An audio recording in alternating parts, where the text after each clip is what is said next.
back to my channel. If you are seeing my face for the first time, my name is Tanatza. Today, I really just wanted to discuss with you about the 20-something luncheon.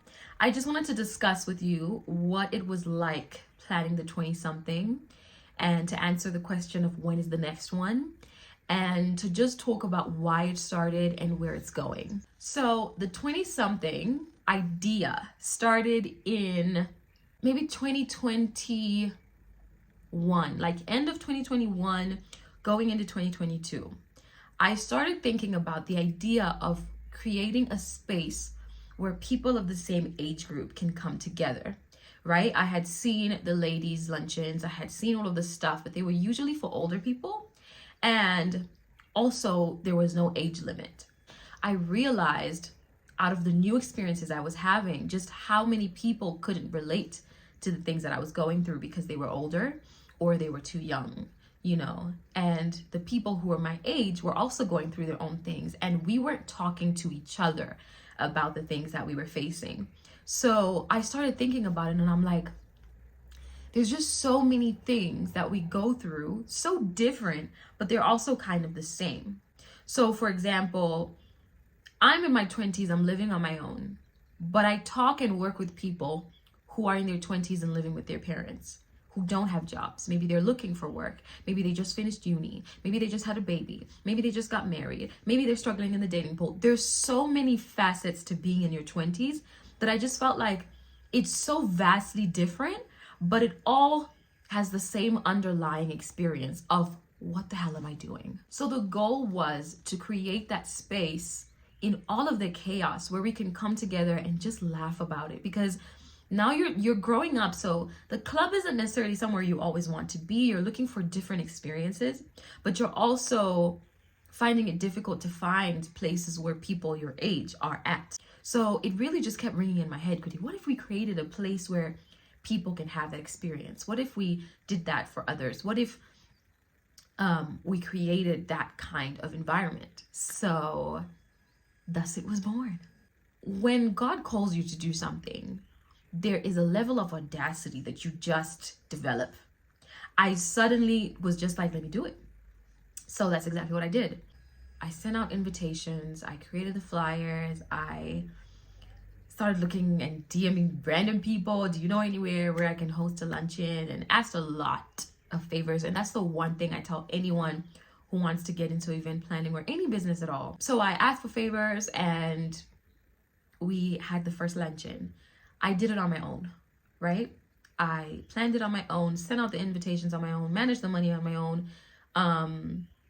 My oldest sister and one of my closest friends, Trish, my oldest sister, Tawonga, if you don't know her name, shout out to my girl. They are my go-tos. Anyway, so they were the backbone. My friend doesn't live in Harare, so she was like more like virtual support. But my sister was there with the chairs, my cousins came, and we just had like a good time.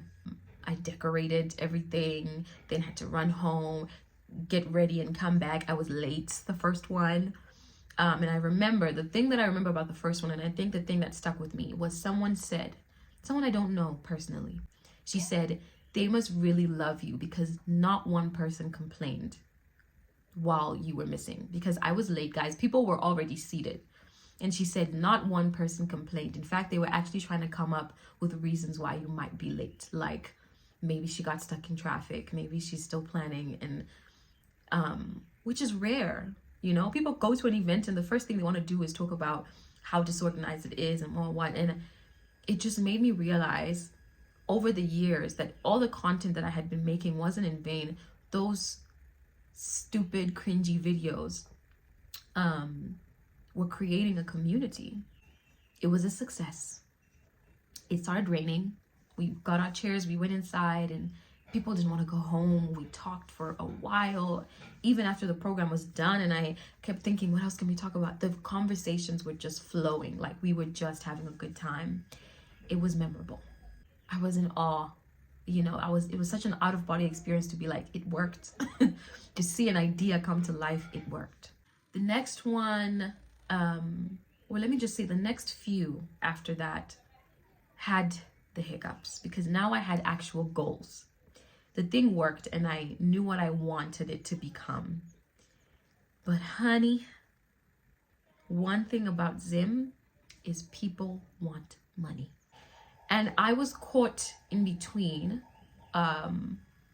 making an event that's affordable for the people that I want to come, or creating a really lavish and expensive event that I wouldn't even be able to afford if I wanted to go. I'm in my 20s. I know how much money I have on a daily basis, which is close to none. There is no way, and it's actually unfair just as principle, to make someone pay $100 to go spend 4 hours while other people speak at them. You're telling people that they should level up. You're teaching them how to level up while you take huge sums of their money just to give them samosas and a drink. For me, it was such a huge thing, Kuti. We won't cross a certain amount of money for tickets because it's just unfair. I struggled through it. I don't want to lie. It's very difficult. We live in a very money-hungry city, guys.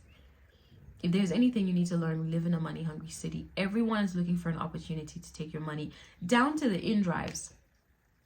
The moment you say you're carrying something else, he wants to increase the price. B&Bs, the moment they hear it's an event, they want to increase the price. Catering companies, the moment they see, oh, she has a wig, she must have money, they're going to increase the price. The moment they see your following, they think you have money, so they're going to increase the price.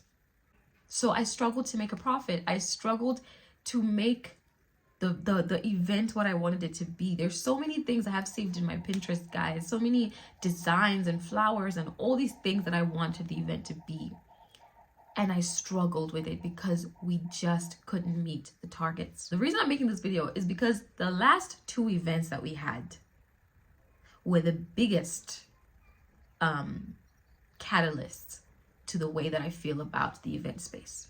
First, let me talk about the best one. The most amazing, successful, in my opinion, luncheon that we had was the skincare one. The self-care, skincare luncheon was everything and more. Like, it came out so perfect.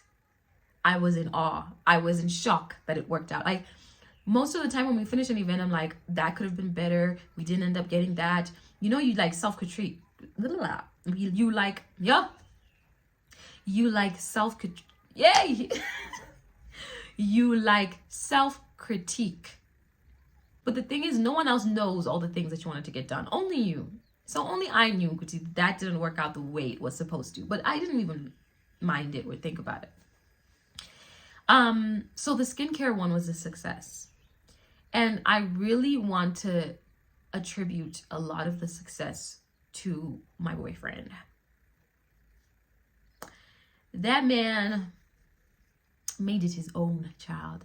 And I had never experienced that kind of help, okay? Because it's one thing to put your time and effort into it, which helped a lot, but it was another thing for him to put his money into it. And I think it made me realize that, yeah, you can only do so much by yourself. You can only be so great doing things by yourself. We went to sleep at like 2 in.the morning, spray painting cheap mirrors so that they could look expensive. And it worked, guys. Like, it just, I had no faith. The night before when we were spray painting, I was like, this is gonna look so awful. Like, it's gonna look so terrible and like so cheap. And everyone who kept walking in was like, oh my gosh, like this looks like those Pinterest boards. And I was like, thank God. The other reason why it worked out is Owen, y'all. Owen's beauty was on my list, just even for just myself as a content creator, of people that I wanted to work with. And he pulled through. He was like, we'll do everything, we'll provide everything. For whatever reason, he was convicted to be part of our event. And it's blessed my soul. I've never been so grateful. I wanted to cry. Like, when he came in with his team and everyone had all these like products, and photographers were like, we'll do it for free. It was God's grace, y'all. And it was help. It was help I'd never had before. I could MC the event. I could coordinate things without having to think about the logistics of everything else. It was heaven. Yeah. My aunt also, Gogo Tsitsi, she makes a cake for us all the time. We didn't end up managing to get it because I forgot, and then we didn't have time. So But the point is, there was help everywhere. And I am so grateful for all of it. And it made the event exactly what it was supposed to be. It was glorious. The next one was supposed to be about business. It was supposed to be exciting. It was supposed to be inspirational. It was supposed to be life-changing for women. It was supposed to be educational. I'm not going to mention names for the sake of protecting myself, but the venue that we used for the business money-minded one was disappointing for many reasons.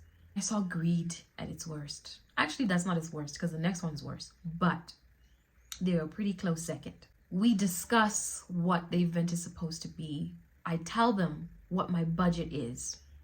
Yeah, no, we totally understand. We'll make it work. I think it's such a great cause. And the day of the event, I get there and I start setting up the balloons. I have this whole vision of what it's supposed to look like. I'm blowing balloons. I'm setting up. My boyfriend is in town buying magazines for the mood board we were supposed to do. This chef comes out and he's like, hi. I'm like, hello. He's looking confused. He doesn't even know what I'm doing there. I explained to him, I'm having an event here. I thought your manager spoke to you. He's like, I didn't know that, but okay. If you spoke to her, then okay. A waiter comes out. Hi, can I help you? I'm like, I am having an event here today. Oh, I didn't know. Like, what? Who told you that? What? The other chef starts complaining. We've never done an event where people set up balloons and what. We don't do that. If the boss was actually here, he would be very upset about it. I'm like, but the manager knows all this stuff. She comes, she's like, I didn't know you were doing a whole thing. Like, I thought it was just like people coming for lunch. I'm like, what do you think this is? A party? Like, she's like, no, I didn't even know you were bringing like a speaker or what. Things go left. Now she's telling me they don't turn down the music for an event. I'm like, what's the point of booking this space? She says, we're going to set up a little corner for you to have your table, but we're going to have other people still being able to eat. I'm like, that's not going to work. Your music playing plus people talking. Our event is half talking. You texted the wrong number. You should have texted me personally. I'm like, okay, let me pull out my phone. Who was I talking to here? Me. Who responded to these messages? Me. So why are you now acting like you don't know anything that I'm saying? And my man was sitting there like, I don't know what he thought about me when he was watching me do all that stuff, but I was so livid, girl. Like the audacity to try and make me look like I'm stupid. We started going back and forth. There, you did this. I'm like, well, you did this and you didn't mention this part. She's like, well, you didn't mention this part. And we're just going at it. I'm like, just even for the vibes of my event, I do not want to start the day off with yelling. I don't want to walk into the event with someone I don't like. Me, I don't like fake vibes. I don't like to be sitting there and being like, oh, and thank you to this place for all the... No, thank you for nothing. Absolutely nothing. Then after that, they're like, no, you have to pay corkage. Which when you go to events, correct me if I'm wrong, when you get to the gate and they say you're paying corkage for the things that you're bringing, like a cooler box or whatever, you're paying for what you brought. You're not paying $40 per Jameson, per Sprite can, per whatever. I've never heard of that. She gonna tell me, yeah, it's per bottle. I'm like, for what? She's like, for alcohol. I'm like, okay, what is the corkage for Sprite bottles? I have 5 2-liter Sprite bottles. She's like, $10 each. I'm like, how are you gonna charge me the same corkage that you charge for a whiskey bottle? That doesn't even make sense. Not even half of that $10 buys one Sprite bottle. It's less. Why am I paying so much money? You can tell I'm very passionate about my budget, okay? I have a vision, I have a goal, and you are trying to mess with my bag. And you are trying to mess with my luncheon. She calls the chef. They're trying to tag team, trying to intimidate me. Honey, I'm 25 now. You can't walk over me. No way. Because as a woman, you go through this everywhere. You go to the mechanic, he's trying to charge you for things you didn't. No. That's not the price we agreed on. Don't play in my face. So we normally don't even do this. I'm like, you act like you do it, because when I asked you, you said, yeah, we do events and da. Now you're saying, oh, we don't. We've never done. Have you? Yeah, so actually the minimum that we can do is like $400. I'm like, I'm sorry. From 200 we're going to 4? Who do you think I am? So I think of the place where we hosted the skincare one. I enjoyed the experience of them. I think they were great. So I was like, let's go there. But the chances, I was like, God, open the door. Please let there be a chance that they have no bookings at the time that we need. We were about like 30 minutes to start. I call them. She's like, hi, how are you? I'm like, good. Girl, I need a favor. These people here are trying to take my money. They're trying to steal from me. They're changing up things and telling me the setup is going to be different. And I don't want to ruin my event. So do you have an opening from 2 to 4? Yes, we do. Can you provide catering? Yes, we can. I'll be there in the next hour. I write down a list of all of my guests. Start calling one by one by one by one. Guys, we're moving the event. Hi, how are you? Sorry, we're moving the event. Da, da, da, da. We get to the event. My boyfriend starts tying up the balloons. I go to change, set up the tables, and da da da da da. It was not good. By my standard, it was not good. And I was disappointed in myself. I was disappointed in the venue. And I was hurt. So it was bad. The people who attended felt like they got what they needed, and I was happy about that. The last one, my Bulawayo sisters. You guys are amazing. None of it is your fault. I knew it was going to have its challenges because it's a new city. I've never done anything outside Harare like that, so it was going to have its challenges. But girl, first of all, I was like aware now, Kuti, help is important. It's important. The one I did with others, success. The next one I did by myself, disaster. This one, I should make the conscious decision to get help. So that's what I did. Someone who's going to help me manage the money. Someone who's willing, whose life goal is to cut costs so that we make the most of this event. I don't want to talk too much, but it felt like having a little sister on the trip. Not so much an assistant.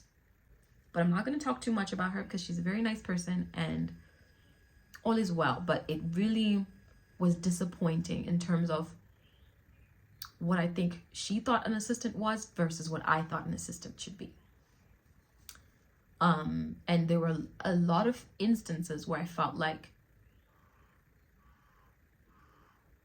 she kind of added salt to the situation. But again, not going to talk too much because I think she's a great person. I think she's very kind and willing to help, but just not as knowledgeable about what it takes to be an assistant in that kind of environment. So that alone didn't work out too well. First of all, I was nervous, okay? Being a woman, traveling at night, I had to leave work and go straight to the bus station. And again, because I was more proactive, I felt like I was taking care of someone at the same time. So it was a lot of responsibility. So I was scared. We got onto the bus. I was sick. That is the other thing I forgot to mention. I was sick out of my mind. That flu was not normal, guys. You know, like beginning of October, a lot of people were getting sick with this cold that was like fever, blocked nose, headache like right here, dizziness. I was sick. It was so painful and so bad.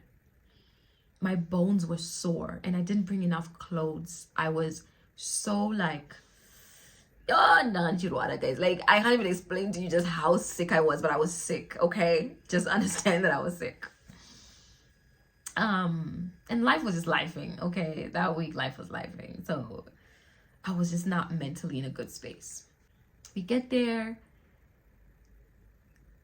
Again, not much help, just in my ear, like, what should we do now? Where should we go? It was stressful.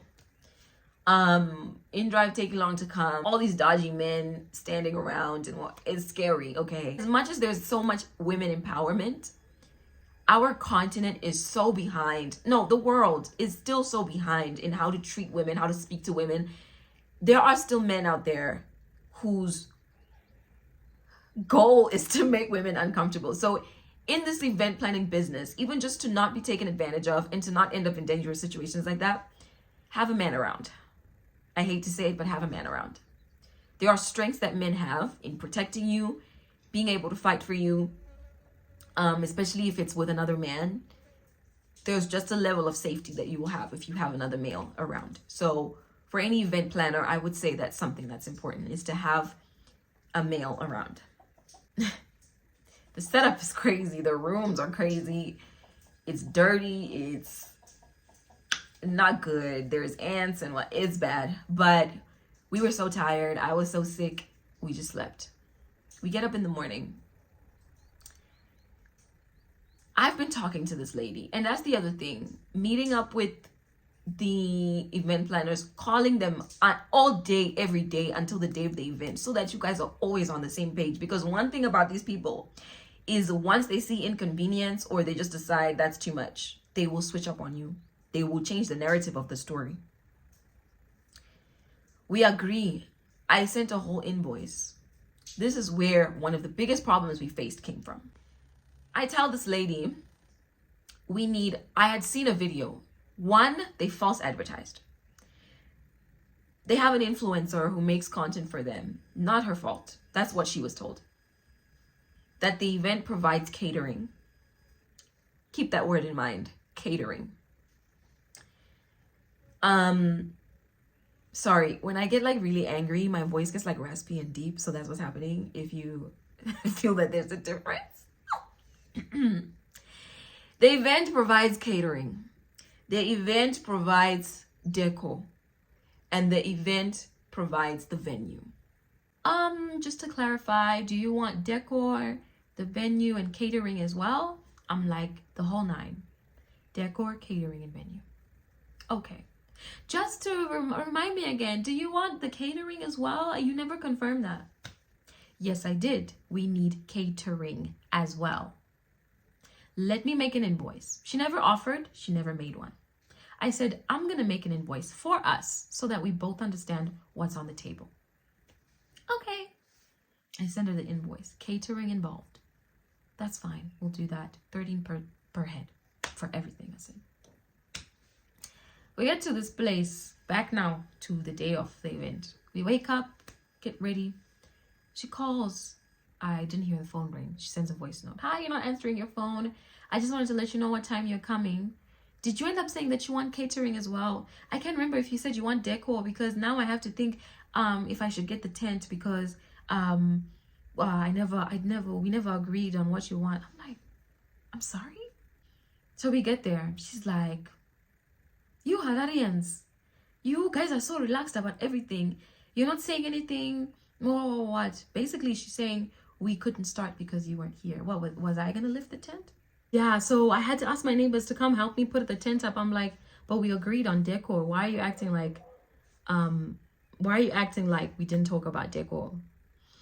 No, I understood that maybe decor for you was just the tables and the chairs. All this other stuff is separate, but I'm just doing it for you as my daughter.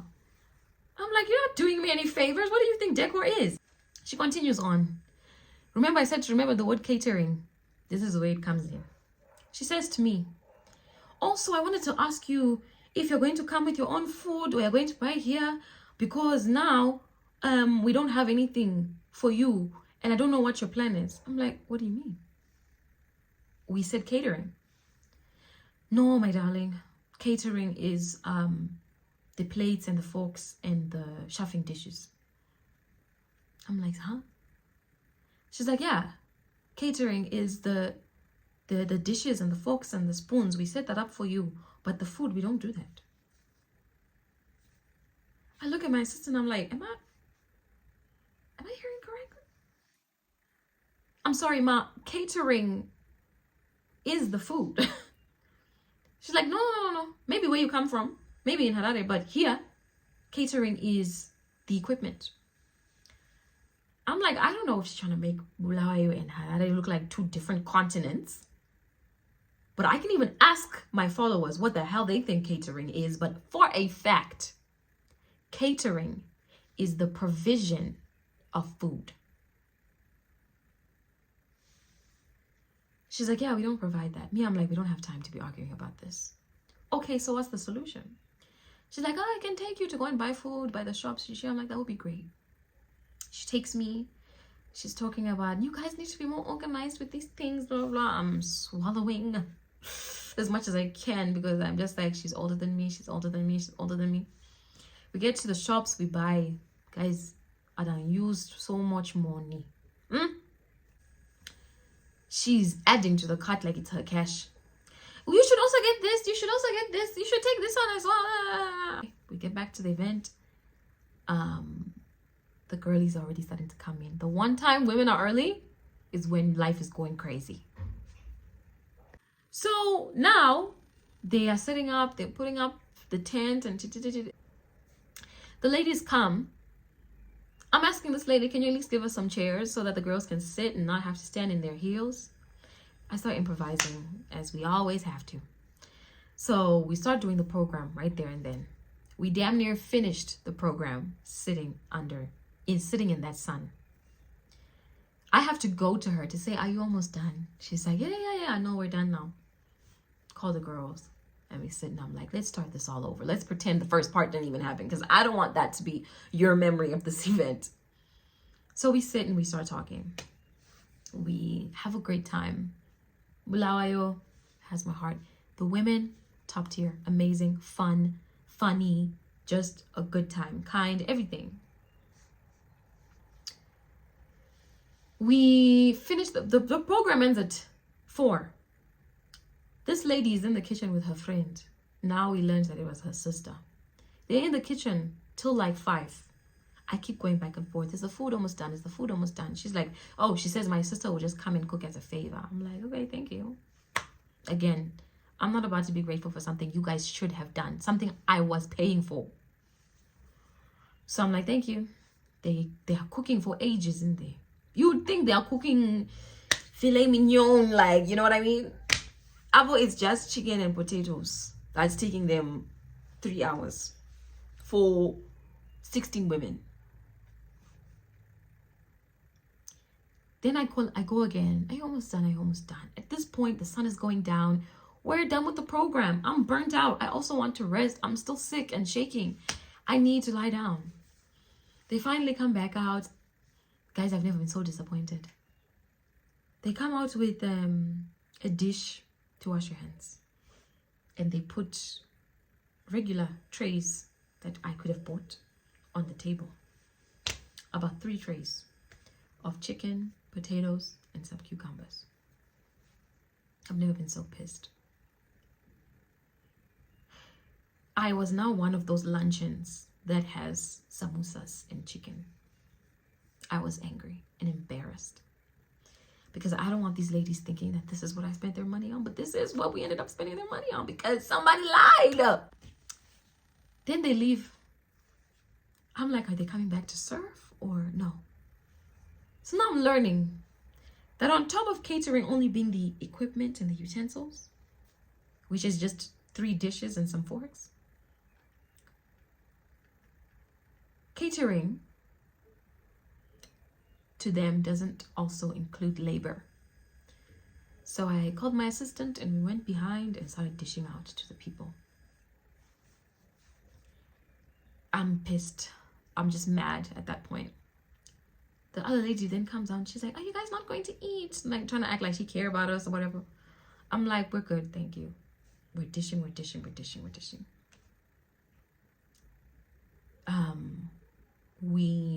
I'm taking the longest for this one because this was the most dramatic one. For me, I was just like, what is this? Anyway, I was conned, guys, okay? That's how I feel. Anyway, the event finishes, the ladies leave, and we go inside. Mind you, I'm sick. Guys, I can't even explain to you how sick I was, but I was sick. We get inside, and I'm like, okay, the event is over. We're about to leave. She's like, yeah, no, let's talk about money, because that's the part she cares about. Let's talk about money. Let's talk about money. We all sit down. She's like, how was the event? I was like, it was all right. She's like, did you guys have fun? Did everything go the way you wanted? Someone is jumping the gun and being like, yeah, it was amazing. We had such a good time. I won't say who. And then I'm just sitting there quiet because I'm ready to fight. She pulls out her calculator, her book. She's like, okay, so for the venue, for the things that I've provided, $80. I'm like, okay, I can do 80. Give her the money. Like, even to my sister, and I was like, maybe she notices how little she contributed. So I'm not mad about that. She can take the 80. She comes back and she's like, now for the decor and catering. Huh?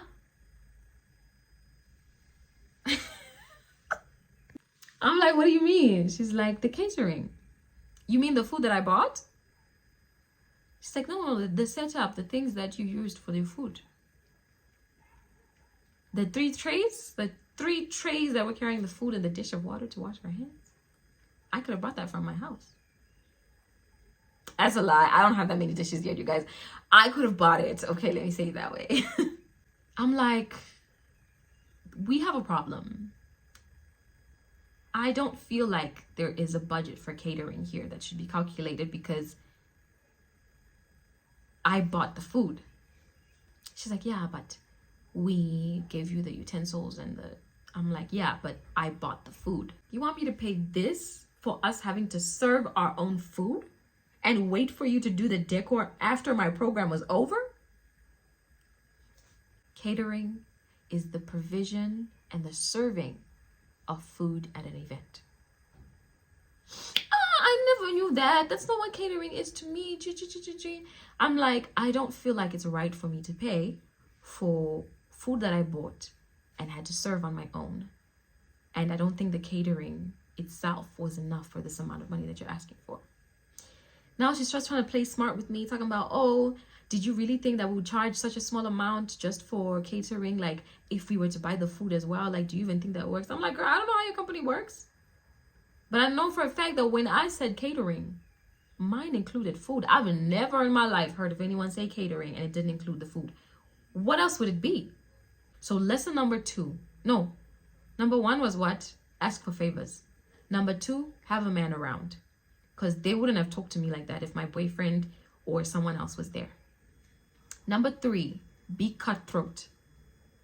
Don't let people walk all over you because any chance they get, they will. Especially if they think, oh, she dresses up, she must have money. They look at you as just some ditzy girl who just gets things done and what, and she'll just throw money at anything because she doesn't know how to calculate.